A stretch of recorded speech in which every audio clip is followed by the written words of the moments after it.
La ridiculizaron por cavar en plena sequía, pero lo que halló bajo la tierra hizo enmudecer a todo el pueblo. Esta historia, que parece salida de un cuento antiguo, ocurrió en un rincón olvidado, donde el sol castiga sin piedad y la tierra guarda secretos más profundos que las raíces de los árboles más viejos. Esta es la historia de una mujer llamada Valeria, cuya única herencia era un terreno agrietado y 3 hijos, pequeños que la miraban con hambre y sed. No había recibido joyas ni propiedades valiosas, solo un pedazo de tierra que, bajo el cielo inclemente, parecía más una maldición que una bendición. Valeria era una figura delgada pero resistente, con manos que ya contaban la historia de años de trabajo duro, y ojos que habían aprendido a contener el dolor para no asustar a los suyos. Su vida no había sido fácil incluso antes de la sequía. Había enviudado 3 años atrás, cuando su esposo, un hombre bueno y trabajador llamado Tomás, había caído de un tejado mientras intentaba reparar la casa de un vecino. La muerte fue instantánea, y con ella se fueron la seguridad, la risa fácil y la sensación de que el mundo, aunque duro, tenía un orden protector. Desde entonces, Valeria había levantado sola a sus 3 hijos. Sofía, de 9 años, una niña seria y observadora que había aprendido a ser adulta demasiado pronto. Lucía, de 7, soñadora y tierna, que aún buscaba consuelo en cuentos imaginarios. Y Mateo, de 6, un niño de sonrisa amplia que empezaba a entender que la vida tenía aristas cortantes. Los 4 vivían en una casa de adobe y madera que el tiempo y los elementos estaban ganando poco a poco. Las grietas en las paredes parecían mapas de sus propias preocupaciones, cada una contando una historia de escasez y resistencia. Cuando la peor sequía en medio siglo azotó Santa Rosa del Norte, el mundo ya estrecho de Valeria se encogió hasta volverse opresivo. Los pozos comunitarios, que durante generaciones habían sido las venas vitales del pueblo, se secaron uno tras otro, dejando solo polvo y desesperación en su fondo. El río cercano, que antaño cantaba con el fluir del agua, se convirtió en un lecho de piedras blanqueadas por el sol, un esqueleto de lo que alguna vez fue. La desesperación se instaló como polvo en cada casa, en cada grieta, en cada mirada perdida hacia un cielo que permanecía imperturbablemente azul y vacío.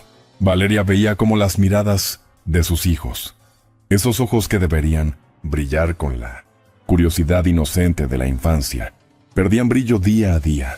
Observaba cómo Sofía, en un acto de prematura responsabilidad, racionaba su propia agua para que sus hermanos pequeños tuvieran más. Veía cómo Lucía dejaba de dibujar en la tierra porque hasta el polvo parecía cansado. Notaba cómo la sonrisa de Mateo se volvía menos frecuente, reemplazada por una expresión de confusión ante un mundo que no cumplía su promesa básica de sustento. Cada mañana, al despertar, Valeria sentía el peso de sus miradas antes incluso de abrir los ojos. Era una carga amorosa, pero una carga al fin, un recordatorio constante de que su fracaso sería su ruina. Los días se habían vuelto un monótono ritual de supervivencia. Madrugar para hacer la fila en el pozo municipal, donde el agua escasa se distribuía con cuentagotas literales. Intercambiar los pocos huevos que sus gallinas escuálidas todavía producían por un puñado de frijoles o algo de maíz. Buscar trabajo donde no lo había, ofreciendo lavar ropa o limpiar casas por unas monedas que cada vez valían menos. Y por las noches, sentarse en la puerta de su casa, mirando las estrellas que parecían burlarse con su indiferencia celestial, mientras calculaba mentalmente cómo haría para que la comida alcanzara un día más. Una noche particularmente sofocante, cuando el calor no dejaba dormir ni a los grillos. Una memoria de su abuelo rescató su mente del pozo de preocupaciones en el que nadaba. Don Rosendo había sido un hombre de tierra y sabiduría práctica, un agricultor que había visto sequías venir y marcharse, que había aprendido a leer el lenguaje silencioso del campo. En los veranos de su infancia, cuando Valeria era solo una niña de trenzas desaliñadas, solía sentarse con él bajo la sombra del viejo nogal. Él, con su voz ronca por los años y el tabaco, solía decir: «La tierra, nieta, es como una mujer sabia. Nunca entrega sus secretos a los que no se atreven a preguntar con las manos, a los que no están dispuestos a ensuciarse las uñas para escuchar su respuesta». En ese momento, la frase había sido solo una más de las muchas metáforas campesinas que él prodigaba. Pero esa noche, en la oscuridad de su habitación, con el sonido de la respiración agitada de sus hijos a su lado, esas palabras resonaron con un significado nuevo, urgente. ¿Y si su abuelo no hablaba solo metafóricamente? ¿Y si literalmente había secretos enterrados en esa tierra que ahora parecía maldita? Valeria conocía las historias que circulaban entre los viejos del pueblo, relatos de que en tiempos pasados, antes de que llegaran los sistemas de agua municipal, las familias cavaban sus propios pozos en sus terrenos. Algunos encontraban agua, otros no. Pero su abuelo, en particular, siempre había insinuado que su terreno tenía buena estrella, que era tierra que guardaba bien sus tesoros. Ella siempre había pensado que hablaba metafóricamente de la fertilidad, pero esa noche, por primera vez, se preguntó si habría hablado literalmente. La idea era descabellada, lo sabía. Carecía de sentido común, de evidencia, de cualquier racionalidad, pero también carecía de alternativas. El sentido común no llenaba estómagos. La evidencia no calmaba la sed. La racionalidad no ofrecía esperanza. Y Valeria, en ese momento preciso de su vida, necesitaba desesperadamente creer en algo, incluso en la posibilidad más remota, incluso en lo que todos considerarían una locura. Al amanecer, con una determinación que nació más de la desesperación que de la certeza, tomó una pala oxidada que había pertenecido a Tomás y que descansaba olvidada en un rincón del cobertizo, y se dirigió al centro de su patio, bajo la sombra esquelética de un algarrobo que había muerto el verano anterior. El árbol, ahora solo un conjunto de ramas oscuras recortadas contra el cielo matutino, parecía un testigo mudo de lo que estaba por comenzar. Valeria clavó la punta de la pala en la tierra con un movimiento decidido. El sonido seco, casi metálico, del metal encontrando la tierra compacta, resonó en el silencio del amanecer como una declaración de guerra contra el destino. El primer día, el sonido rítmico de la pala contra la tierra dura pronto llamó la atención de su vecina más cercana, Carmen, mujer de lengua afilada y curiosidad insaciable. Carmen no tardó en asomarse por la cerca de ramas que separaba sus propiedades. Sus ojos, pequeños y penetrantes, observaron la escena con una mezcla de incredulidad y deleite. Aquí había material para el chisme que alimentaría sus conversaciones durante días. ¿Perdió el juicio Valeria?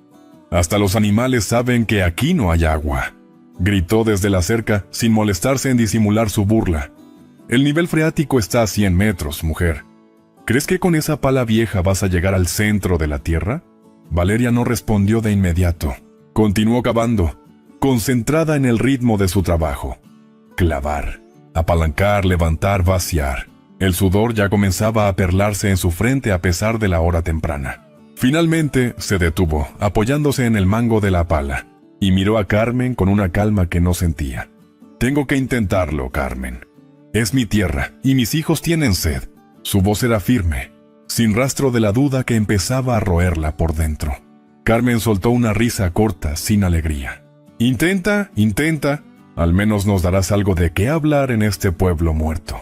Se alejó moviendo la cabeza, y Valeria supo que en menos de una hora, toda Santa Rosa del Norte conocería su locura.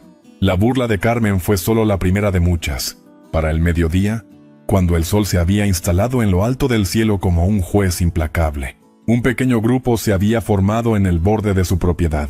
No era una multitud, pero sí suficientes personas para sentirse observada, juzgada, convertida en espectáculo.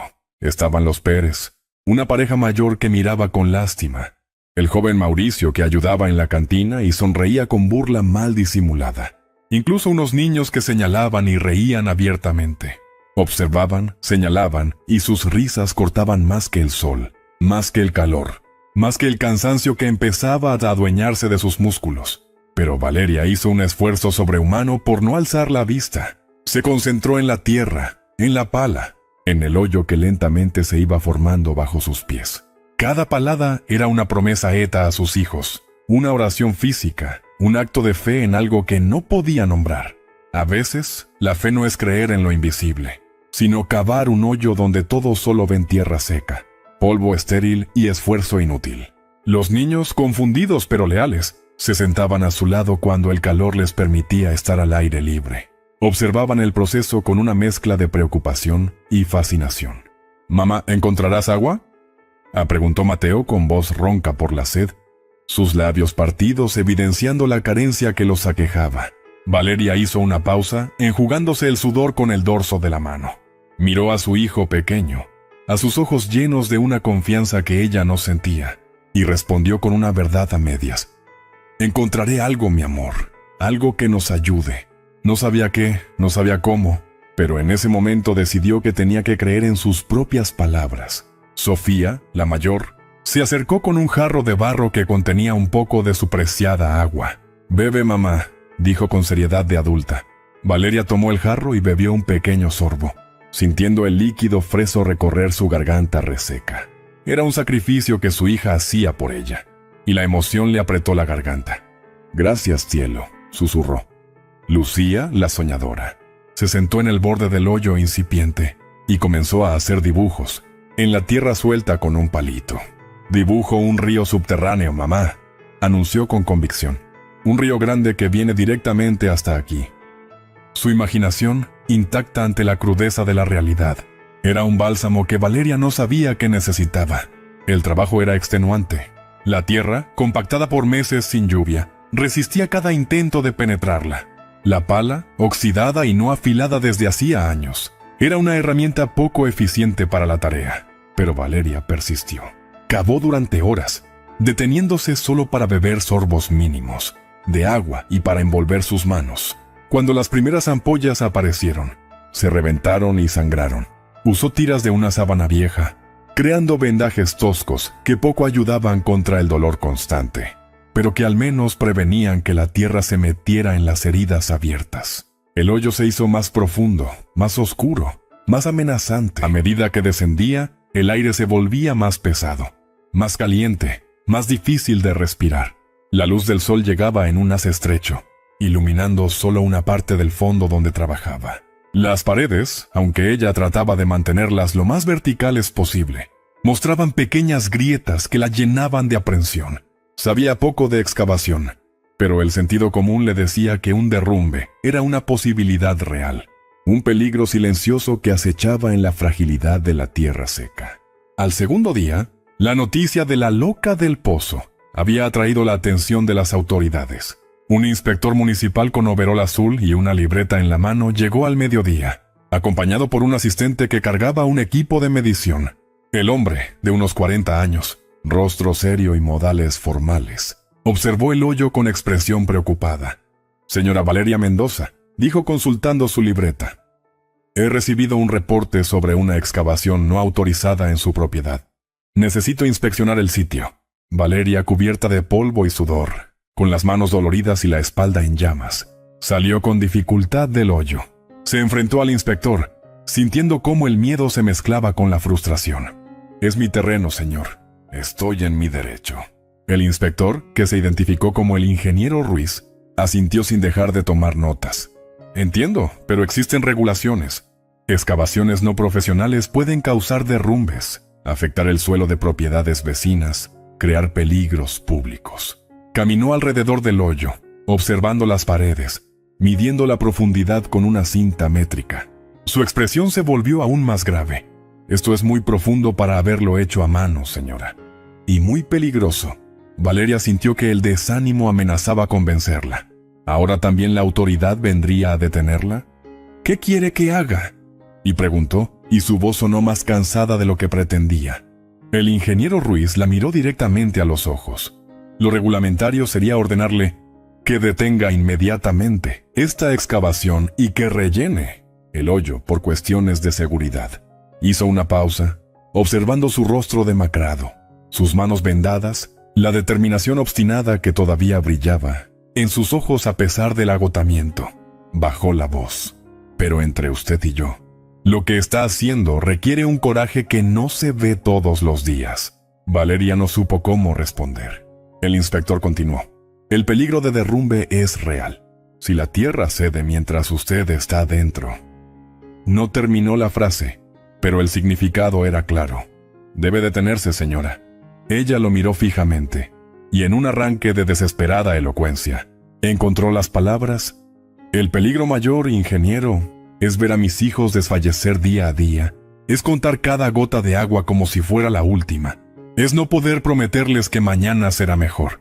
Ese peligro ya está aquí, y contra ese no hay regulación que proteja. El hombre la observó en silencio durante lo que pareció una eternidad. Finalmente suspiró. Voy a dejar una advertencia por escrito, como debo hacer. Usted deberá firmarla reconociendo que ha sido informada del riesgo. Su tono era formal, pero cuando alzó la vista, Valeria vio en sus ojos algo que no esperaba: respeto. Tenga cuidado, añadió en un tono casi paternal. Y si escucha crujidos, si siente que la tierra se mueve, salga inmediatamente. No sea heroína hasta el punto de dejar huérfanos a sus hijos. Cuando el inspector y su asistente se marcharon, Valeria se quedó mirando el hoyo que ahora parecía no solo una posible fuente de salvación, sino también una tumba potencial. La advertencia había plantado una semilla de miedo que antes no existía, pero miró hacia su casa, donde a través de la ventana vio los rostros pálidos de sus hijos observándola, y supo que no podía detenerse. No todavía. El tercer día amaneció con un cansancio que era más que físico. Era un agotamiento del alma, una fatiga de luchar contra lo imposible. Valeria se despertó con cada músculo protestando, con las manos tan hinchadas y doloridas que apenas podía cerrar los puños. Al levantarse, una oleada de mareo la hizo tambalearse, recordándole que había comido poco y bebido menos de lo necesario en los últimos días. El agotamiento era un peso en cada hueso, una losa que intentaba inmovilizarla. Aún así, después de un desayuno escaso compartido en silencio con sus hijos, volvió al hoyo. La tierra, a más de 2 metros de profundidad ahora, seguía siendo la misma, polvorienta, seca, sin el más mínimo indicio de humedad. No había cambiado de color, no había textura diferente, no había señal alguna de que estuviera cerca del agua. Las dudas, que hasta ahora había mantenido a raya con pura fuerza de voluntad, comenzaron a susurrar en su mente con voces insidiosas. ¿Y si todos tenían razón? ¿Y si esto era efectivamente una locura? Una pérdida de tiempo y energía cuando ambas eran recursos escasos. ¿Qué le diría a sus hijos si, después de días de trabajo agotador y burlas públicas, no encontraba absolutamente nada? Esas preguntas danzaban en su cabeza mientras cavaba de manera casi mecánica. Sus movimientos habían perdido la urgencia del primer día, reemplazada por la monotonía de una tarea que empezaba a parecer fútil. Clavar, apalancar, levantar, vaciar, una y otra vez. El mundo se reducía a ese ciclo, al sonido de la pala, a la nube de polvo que cada movimiento levantaba, al ardor en sus manos y espalda. Fue en ese momento de máxima duda, cuando estaba considerando seriamente la idea de rendirse, cuando sucedió.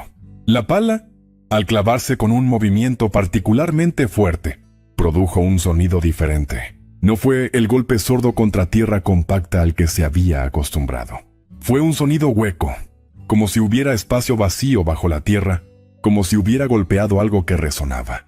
El sonido, sutil pero inconfundible, hizo que el corazón se le detuviera por un instante. Valeria se quedó inmóvil, conteniendo la respiración. ¿Había imaginado eso? ¿Era producto del cansancio y la desesperación? Con manos que ahora temblaban por razones muy diferentes al esfuerzo, clavó la pala de nuevo, en un punto ligeramente diferente. Y otra vez, el mismo sonido hueco, metálico casi. No era agua, eso era seguro. El agua no suena así. Era algo sólido, pero sólido y hueco a la vez. Algo que no pertenecía a aquel lugar. Algo que había sido puesto allí. Algo artificial bajo metros de tierra natural. Una energía renovada, nacida de la curiosidad y una esperanza renovada pero diferente. La invadió. Dejó la pala a un lado y se arrodilló en el fondo del hoyo. Con cuidado, casi con reverencia, comenzó a excavar con las manos, ignorando el dolor de sus dedos ampollados. La tierra aquí era ligeramente más suelta, como si hubiera sido removida antes y luego rellenada. Sus dedos arañaron, apartaron, buscaron, y entonces sus uñas encontraron no tierra sino metal. Metal frío, liso en algunas partes, rugoso por el óxido en otras. Con una urgencia febril, Valeria excavó alrededor del objeto, revelando gradualmente su forma. Era una caja rectangular, no muy grande pero sí considerable, quizás del tamaño de un pequeño maletín. Estaba hecha de metal grueso, con refuerzos en las esquinas, y aunque cubierta de una costra de óxido y tierra compactada, se veía sólida, hermética, construida para durar. El tiempo, la humedad de la tierra, aunque ahora seca. Los años, nada parecía haberla dañado significativamente. Había un pestillo en un extremo, también oxidado pero intacto. Desde arriba sus hijos, que habían observado su súbito cambio de comportamiento, contenían la respiración. «Mamá, ¿qué pasa?», y preguntó Sofía, su voz cargada de preocupación. «Encontré algo», respondió Valeria, y su propia voz le sonó extraña, como si perteneciera a otra persona. «Necesito una cuerda». Lucía corrió a la casa y regresó con una cuerda, desgastada que usaban para tender la ropa. Entre todos, con Valeria atando la cuerda alrededor de la caja, con manos temblorosas, y los niños, tirando desde arriba con todas sus fuerzas infantiles, lograron izarla lentamente, pesadamente, a la superficie. El objeto, al salir a la luz del día, parecía aún más anacrónico, más fuera de lugar. Era una reliquia de otro tiempo, una cápsula del pasado emergiendo a un presente desolado. Valeria salió del hoyo, ayudada por sus hijos. Se arrodilló junto a la caja, que descansaba sobre la tierra como un visitante de otro mundo. Los cuatro la observaron en silencio, el aire cargado de una expectativa casi palpable. El pestillo carcomido por el óxido resistió al principio. Valeria buscó una piedra afilada y golpeó con cuidado el mecanismo. Con un crujido seco que pareció un eco lejano del pasado, el pestillo cedió. La fecha al pie, noviembre de 1942. Su bisabuelo había muerto al año siguiente, cuando su abuela, su nieta, era apenas una adolescente. Había previsto tiempos difíciles, había desconfiado de los sistemas económicos, y había confiado en que la necesidad, eventualmente, agudizaría el ingenio de su sangre para encontrar lo que él había escondido. No como un regalo gratuito, sino como una recompensa por el coraje y la perseverancia. En ese momento, bajo el sol implacable, rodeada de sus hijos y del fruto de su esfuerzo absurdo, Valeria comprendió la profundidad del legado. No era solo el oro, era la lección, la confianza en la resiliencia familiar, la creencia de que cuando todo falla, la respuesta no está en mendigar ayuda externa, sino en buscar dentro, literal y metafóricamente, en su propia tierra, en su propia historia, en su propia fuerza. Pero la alegría del descubrimiento pronto se mezcló con el miedo, un miedo frío y pragmático. ¿Qué haría el pueblo si se enteraba? Santa Rosa del Norte no era un lugar de gran criminalidad, pero la necesidad extrema podía torcer la moral de cualquiera. Un tesoro como este, en manos de una viuda pobre con 3 hijos, sería un imán para la envidia, la codicia y posiblemente la violencia. Además, estaban las preguntas legales. ¿Era realmente suyo? La carta no la nombraba específicamente, aunque el terreno sí era heredado. ¿Tendría problemas con el gobierno? ¿Con Hacienda?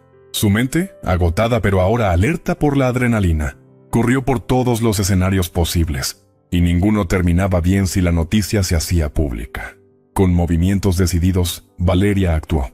Volvió a colocar la carta en el sobre y las monedas en la caja, cerrando la tapa.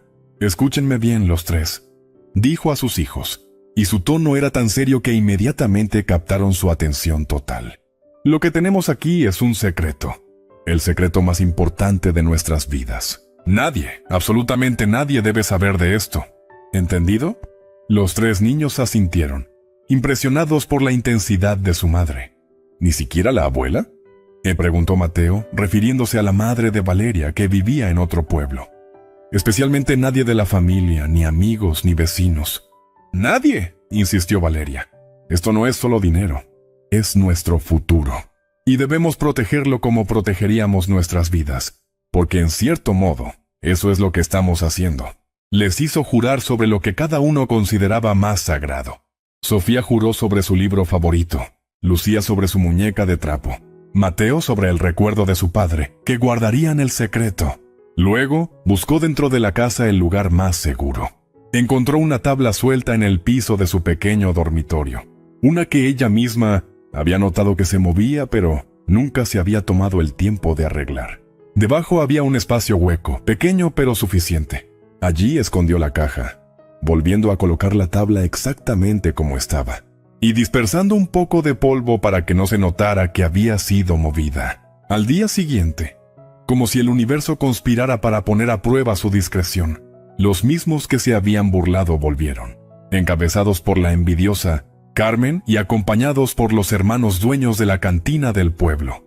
Héctor y Raúl, hombres de modales toscos y mirada aviesa, se presentaron en su puerta con falsa preocupación. Vinimos a ver cómo siguió con su proyecto, dijo Carmen con una sonrisa que no llegaba a los ojos. Héctor, el mayor de los hermanos, cruzó los brazos. Sí, nos extrañó no oírla acabar hoy. ¿Se cansó al fin? Valeria, que había ensayado mentalmente este momento, bajó la mirada en un gesto de derrota perfectamente actuado. Dejó que sus hombros se encorvaran, que su voz sonara cansada y desilusionada. Tenían razón, murmuró, haciendo un esfuerzo por sonar convincente. No hay agua. Cavé todo lo que pude. Solo hay más tierra seca. Dejó que un temblor, este sí genuino por la tensión del momento, se colara en su voz. Fue una tontería. La transformación en los rostros de sus visitantes fue instantánea y reveladora. Carmen no pudo ocultar una expresión de satisfacción mal disimulada. Los hermanos intercambiaron una mirada de superioridad burlona. La derrota de Valeria validaba su propio escepticismo. Confirmaba su visión del mundo como un lugar donde la esperanza era un lujo de tontos. Bueno, al menos entró en razón, dijo Carmen, casi con benevolencia ahora que se sentía victoriosa. Ya era hora. Todos cometemos errores. Héctor añadió, con un dejo de falsa compasión, que sonaba más insultante que la burla abierta. Ahora que ya dejó de perder el tiempo, quizá necesita trabajo. En la cantina podemos darle algo de lavar platos o limpiar. No pagamos mucho, pero es algo. La oferta, hecha con la seguridad de que sería aceptada como migaja caritativa, era humillante. Pero Valeria la aceptó con fingida gratitud. Gracias, don Héctor. Lo pensaré. Ahora mismo estoy muy cansada. Su sumisión fingida los satisfizo. Se marcharon, comentando entre ellos en voces bajas que aún alcanzaba a oír. Pobre mujer. La necesidad la trastornó. Al menos ya se le pasó la locura. Sí, ahora volverá a su lugar. Solo una persona, ese día, pareció ver más allá de la farsa. Fue una anciana llamada Consuelo, una mujer de rostro surcado por arrugas profundas, como mapas de una vida larga y difícil, que vendía hierbas medicinales en el mercado. Consuelo no era amiga cercana de Valeria, pero siempre habían intercambiado saludos respetuosos. Esa tarde, cuando ya los demás se habían ido, Consuelo se acercó silenciosamente. No dijo nada al principio, solo observó a Valeria con unos ojos oscuros y penetrantes, que parecían ver a través de las apariencias. Finalmente habló, y su voz era un susurro ronco que apenas perturbaba el aire quieto. No les creo, dijo simplemente. Valeria sintió un vuelco en el estómago, pero mantuvo la compostura. «Disculpe, doña Consuelo». La anciana sonrió, una sonrisa pequeña que iluminaba brevemente su rostro severo. «No les creo a ellos, ni a su historia de que se rindió». Se acercó un paso más. «Vi algo nuevo en sus ojos hoy, algo que no estaba ayer. No es la mirada de una derrotada. Es la mirada de alguien que encontró algo que le da paz». Hizo una pausa, dejando que sus palabras se asentaran. «No sé qué es y no necesito saberlo. Solo vine a decirle, sea lo que sea, cuídelo bien, guárdelo cerca, y desconfíe de los que sonrieron cuando usted parecía caer». Antes de que Valeria pudiera responder, asombrada y conmovida por la perspicacia de la mujer, Consuelo asintió con la cabeza, como confirmando algo para sí misma, y se alejó con su paso lento pero firme, dejando a Valeria con la certeza de que tenía, al menos, una cómplice inesperada en aquel pueblo lleno de ojos curiosos y lenguas afiladas. Los días siguientes fueron un ejercicio de extrema discreción y planificación, cuidadosa. Valeria sabía que no podía simplemente empezar a gastar oro. Necesitaba convertirlo en dinero usable sin levantar sospechas. Decidió que el primer paso sería un viaje discreto a la ciudad más grande, a unos 80 kilómetros de distancia, donde el anonimato era posible y donde existían establecimientos que podían manejar transacciones con metales preciosos sin hacer demasiadas preguntas. Inventó una excusa para los vecinos. Dijo que iría a visitar a una prima lejana que estaba enferma, una historia lo suficientemente vaga como para no ser verificable, pero lo suficientemente creíble como para justificar su ausencia. Dejó a sus hijos al cuidado de una vecina de confianza, no de Carmen, por supuesto, pagándole con unos huevos y la promesa de devolverle el favor. El viaje en el destartalado autobús que conectaba Santa Rosa del Norte con el mundo exterior fue largo y polvoriento. Valeria llevaba consigo solo una moneda, escondida en un dobladillo secreto de su bolso de tela. El resto del tesoro permanecía en su escondite, con sus hijos instruidos para no mencionarlo y para negar a cualquiera que preguntara que hubiera algo diferente en casa. En la ciudad, el mundo era abrumador. El ruido del tráfico, la multitud apresurada, los edificios altos. Valeria, acostumbrada al ritmo lento y al espacio abierto de su pueblo, se sintió por momentos ahogada, pero su determinación la guió. Preguntando con discreción, encontró una casa de empeño y compraventa de metales que parecía respetable, no una de esas cuevas oscuras que inspiraban desconfianza. El local era pequeño pero limpio, con un mostrador de vidrio y un hombre mayor tras él, con lentes de aumento en los ojos mientras examinaba una pieza de joyería. Con el corazón latiéndole fuerte, Valeria esperó a que no hubiera otros clientes y se acercó. Sacó la moneda del dobladillo y la puso sobre el mostrador sin decir nada. El hombre, sin cambiar su expresión, la tomó. La pesó en una pequeña balanza, la examinó con la lupa. La raspó levemente con una herramienta minúscula en un borde no visible. El silencio se extendió por lo que a Valeria le pareció una eternidad. Finalmente, el hombre alzó la vista. Es auténtica, un centenario de oro, buena conservación. Su tono era neutral, profesional.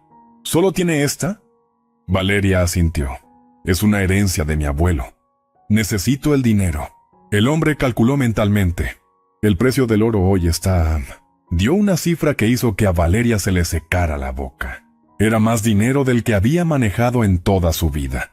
Incluso después de la comisión que el hombre explicó que cobraba, la cantidad era astronómica para sus estándares. Con eso podía comprar provisiones para meses, pagar deudas, hacer reparaciones esenciales en la casa. Firmó los papeles que le pusieron. Enfrente, una declaración de procedencia, que ella firmó como herencia familiar, y salió del establecimiento, con un fajo de billetes que escondió inmediatamente en diferentes lugares de su ropa, siguiendo el viejo consejo de no poner todos los huevos en la misma canasta. El viaje de regreso fue diferente. El mismo autobús destartalado, el mismo camino polvoriento, pero ella era otra persona. No había resuelto todos sus problemas, pero había cruzado un umbral crítico. Había convertido una pequeña parte del tesoro en posibilidad real, en opciones, en un margen de maniobra que no había tenido en años. En la ciudad, además de cambiar la moneda, había comprado provisiones: harina, arroz, frijoles, azúcar, aceite, velas, jabón, medicinas básicas y algo de tela para hacer ropa nueva para los niños. Todo en cantidades moderadas, nada que llamara excesivamente la atención, pero suficiente para marcar una diferencia profunda en su calidad de vida. A su regreso, la transformación comenzó, pero con la lentitud de un gusano de seda construyendo su capullo. Imperceptible día a día, pero radical al final del proceso. Valeria inventó una historia creíble para explicar su relativa mejora. Dijo que la prima lejana, agradecida por su visita, le había hecho un préstamo pequeño pero significativo. «Es un adelanto contra mi herencia», explicó a quienes preguntaban con curiosidad. Era una mentira, pero una mentira plausible, anclada en la realidad de que sí tenía familia extendida en otros lugares. Lenta, muy lentamente, empezó a mejorar su entorno. Reparó el techo que goteaba con las lluvias ocasionales, usando láminas de zinc que compró de segunda mano. Cambió algunas tablas podridas del piso. Pintó las paredes interiores con cal, dándole a la casa una luminosidad y limpieza que había perdido hacía años. Compró unas cuantas gallinas más, no muchas, para no levantar sospechas, pero suficientes para tener huevos regulares. Y en el terreno donde había estado el hoyo, ahora rellenado y nivelado, comenzó un pequeño huerto.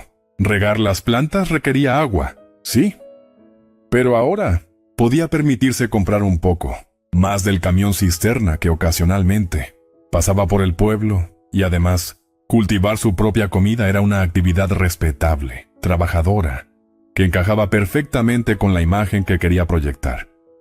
La de una mujer pobre pero hacendosa que, con un pequeño empujón, el préstamo, estaba saliendo adelante con su propio esfuerzo. La envidia, sin embargo, es un animal de oído fino y olfato agudo.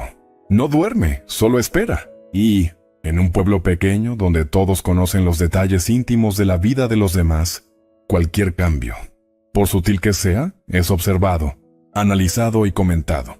Los hermanos dueños de la cantina, Héctor y Raúl en particular, parecían haberse obsesionado con la súbita, aunque modesta, mejoría de la situación de Valeria. Para ellos, que medían el valor de las personas por su sumisión y su pobreza, el que alguien como ella, una viuda que habían visto cavar como una loca, ahora tuviera la casa reparada y a sus hijos mejor vestidos, era una afrenta, un desequilibrio en el orden natural de las cosas según su visión. Comenzaron a hacer preguntas, primero discretas, luego más directas. Preguntaron en el pueblo si alguien más conocía a la tal prima lejana. Un día Héctor mencionó, casualmente, que tenía que ir a la ciudad por negocios y que tal vez visite a esa señora para darle saludos de su prima Valeria. Era una trampa obvia, una prueba. Valeria, preparada, le dio una dirección falsa en un barrio que sabía que existía, pero cuyos detalles desconocía. Es que ella se mueve mucho. Don Héctor, quizá no la encuentre, añadió con aparente inocencia, pero la confrontación directa era inevitable. Llegó un día de mercado, cuando la plaza del pueblo bullía, con la poca actividad comercial que la sequía permitía. Valeria estaba comprando algunas verduras de la cosecha temprana de un vecino cuando Héctor y Raúl aparecieron a su lado, flanqueándola. El bullicio del mercado pareció amortiguarse de repente, como si todos, consciente o inconscientemente, hicieran espacio para el drama que se avecinaba. «Valeria», comenzó Héctor, su voz más áspera de lo habitual. «Raúl y yo hemos estado pensando, ese préstamo de tu prima es mucha coincidencia. Justo después de que dejaste de cavar ese hoyo inútil, su sonrisa no tenía nada de amable. ¿De dónde sale realmente tu dinero?» El silencio se extendió. Algunos vecinos cercanos dejaron de hablar, volviéndose discretamente para observar. Valeria sintió el pánico, frío y nítido, subir por su columna vertebral. Pero también sintió algo más, una rabia sorda, acumulada por años de pobreza, de humillaciones, de ser vista como menos. Esa rabia le dio una calma extraña, una claridad. Ella, con una serenidad que no sentía, enderezó la espalda y los miró a cada uno a los ojos. «Ya les dije, don Héctor, un préstamo familiar. Si no me creen, es problema suyo». Su voz no tembló. Raúl, el hermano menor, más impulsivo, dio un paso al frente. «Nos huele a mentira. ¿Y si en ese hoyo encontraste algo? Algo que no era agua?» La insinuación era clara y peligrosa. En ese momento, antes de que Valeria pudiera responder, una figura se abrió paso entre los curiosos. Era Consuelo, la anciana de las hierbas. Se colocó junto a Valeria, su frágil presencia de pronto pareciendo una fortaleza. «Yo conocí a esa prima», dijo en voz alta, clara, para que todos la oyeran. Se llamaba Leticia. Vivía cerca de la capital. Murió el invierno pasado de pulmonía. Volteó hacia los hermanos con una mirada que podía fulminar. «Dejen a esta mujer en paz. Les molesta tanto que alguien tenga un poco de suerte. Después de tanta desgracia». La intervención de Consuelo, respetada por muchos por su edad y su sabiduría práctica, cambió la dinámica por completo. Murmullos de aprobación se oyeron entre los presentes. «Sí, déjenla», dijo alguien. «Tiene suficiente con lo suyo». Otro asintió. «La doña Consuelo tiene razón». Héctor y Raúl, viendo que la opinión pública se volvía contra ellos, retrocedieron. «No era nuestra intención», comenzó Héctor, pero su tono había perdido su fuerza. «Solo nos extrañaba, eso es todo». Con gestos torpes, se alejaron, derrotados no por un argumento lógico, sino por la autoridad moral de una anciana y el sentido común de una comunidad que, en el fondo, entendía la dureza de la lucha de Valeria. La mentira, respaldada públicamente por Consuelo, se solidificó en verdad aceptada para el pueblo. La prima Leticia y su préstamo se convirtieron en parte del folclore local, un pequeño milagro doméstico que todos podían aceptar porque no desafiaba el orden fundamental de las cosas. Los pobres seguían siendo pobres, pero a veces recibían un golpe de suerte. Valeria había cruzado un abismo. Había protegido su secreto, enfrentando directamente a quienes lo amenazaban, y había salido fortalecida. El tiempo, ese gran transformador, continuó su marcha. La sequía, como todas las cosas, terminó. No fue de un día para otro, sino con una lentitud agonizante. Primero llegaron nubes altas y tenues que no traían lluvia, pero sí esperanza. Luego, unas gotas dispersas que evaporaban al tocar el suelo caliente. Y finalmente, una tarde, el cielo se encapotó por completo y descargó una lluvia torrencial, persistente, que duró 3 días. Santa Rosa del Norte renació. La tierra bebió con avidez. Los pozos se llenaron. El río recuperó su murmullo y un verde pálido, tímido, empezó a teñir los campos. La vida, que se había retraído hasta el límite, volvió a florecer. Para Valeria, la llegada de las lluvias fue simbólica más que práctica. Ella ya había cruzado su desierto personal y había encontrado su oasis particular, no en el agua del cielo, sino en el legado enterrado de su bisabuelo. Pero usó esa estabilidad nueva no para lujos o ostentación, sino para sembrar oportunidades de largo plazo, para construir algo duradero. Su movida más inteligente fue abrir una pequeña tienda de abarrotes en la sala frontal de su casa. No era una tienda grande, solo unos estantes con productos básicos: velas, fósforos, sal, azúcar, harina, jabón, algunos enlatados, dulces para los niños. Pero estaba bien surtida, los precios eran justos, y su ubicación era conveniente para los vecinos de su lado del pueblo. La tienda servía a un propósito doble. Generaba un ingreso legítimo y constante que, explicaba su mejora económica de manera creíble, y le daba a ella y a sus hijos una actividad productiva, alrededor de la cual organizar sus vidas. La tienda, bautizada simplemente como La Provisiones de Valeria, se convirtió en el centro de su nueva vida. Sofía, con su mente matemática natural, se encargaba de las cuentas, llevando un registro meticuloso de ingresos y gastos en un cuaderno que se volvió su tesoro personal. Lucía, con su sentido del orden y la estética, organizaba los estalles con una precisión casi artística, asegurándose de que todo estuviera limpio, visible y atractivo. Mateo, con su carisma infantil natural, era el recepcionista no oficial, saludando a los clientes con una sonrisa que derretía corazones, y a veces conseguía que compraran un dulce, de más para el niño tan simpático. El negocio prosperó modestamente. No los hizo ricos, pero les dio una seguridad que el dinero del tesoro, guardado y usado con extrema prudencia, garantizaba a largo plazo. Valeria seguía vendiendo una moneda de oro ocasionalmente, siempre en la ciudad y siempre con discreción, usando ese dinero para inversiones sensatas, mejoras reales en la casa, materiales para la tienda y, lo más importante, educación para sus hijos. Aprendió que el mayor tesoro no había sido el oro, sino la fuerza que encontraron al cavar juntos, al guardar juntos el secreto, al construir juntos algo nuevo a partir de las cenizas de la desesperación. El metal era un medio, un recurso, pero la resiliencia, la unidad familiar, la capacidad de planificar a largo plazo y la sabiduría para usar los recursos con discreción, eso era el verdadero legado de don Rosendo. Eso era lo que él, en su carta, había llamado el puente hacia algo mejor. Años después, el terreno donde una vez hubo un pozo desesperado era un jardín exuberante y productivo. Tomates rojos y gordos colgaban de sus plantas, hierbas aromáticas perfumaban el aire, flores silvestres atraían abejas y mariposas. Era un símbolo de transformación, de vida que brota donde antes solo había muerte aparente.